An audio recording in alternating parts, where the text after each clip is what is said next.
Ngizothanda ukuthi ngikubingelele ngiphinde ke futhi ngikwamukele khona la ku Backspace sengiphinde ngabuya ke futhi neze disk yakhona ke la eMzansi hlala nami ngikuzele nazo. Ngiphethe ke indaba ke la ezahlukahlukene indaba ke nje ezenzeka lapha ku PSL kodwa ke nje ngizoqala ngodaba ke la oluthinta kumqeqeshi waloki ibhakabhaka yena ke uWadu.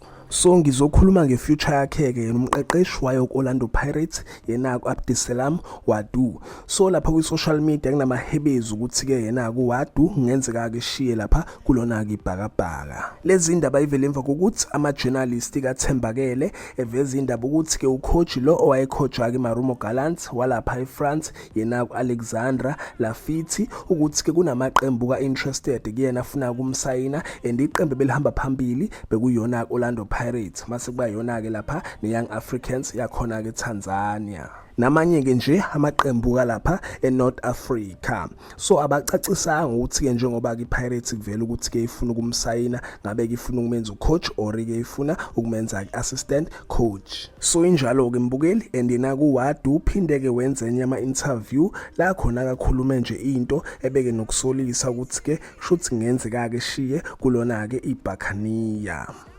And if you are tired, it's not honest to go for another season because you are not going to be honest with such fantastic people.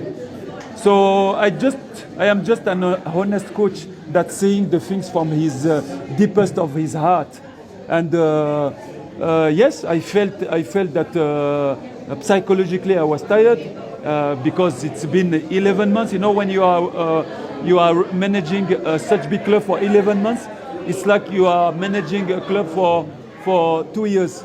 You understand this?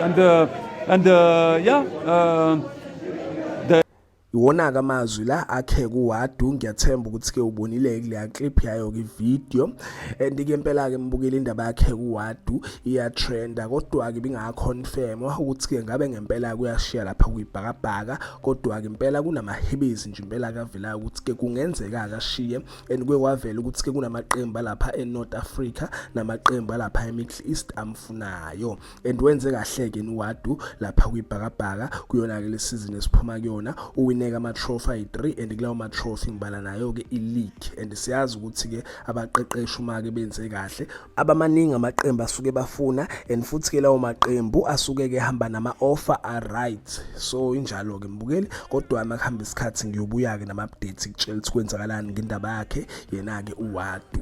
Ngidlule ngilapha kuindaba ke ithinte zama transfer ngisakulona ke ibhakabhaka kunendaba ke la evelile ukuthi ke umdlali waloki ibhakabhaka walapha eAngola deke kuyiloan yena uGilberto ukuthi ke useshile ke kulona ibhakabhaka emva kokuthi kupheleke lapha inkontileka yakhe. Ngiphinde ke futhi ngidlule ngilapha kudaba oluthinta eStellenbosch kuvela ke la ukuthi ke eStellenbosch sifuna ukusayina lapha uNjabulo Blom adedla lapha eVietnam and ke uphelelwe inkontileka naye naloko iqembu laseVietnam njengamanje uyi-free agent.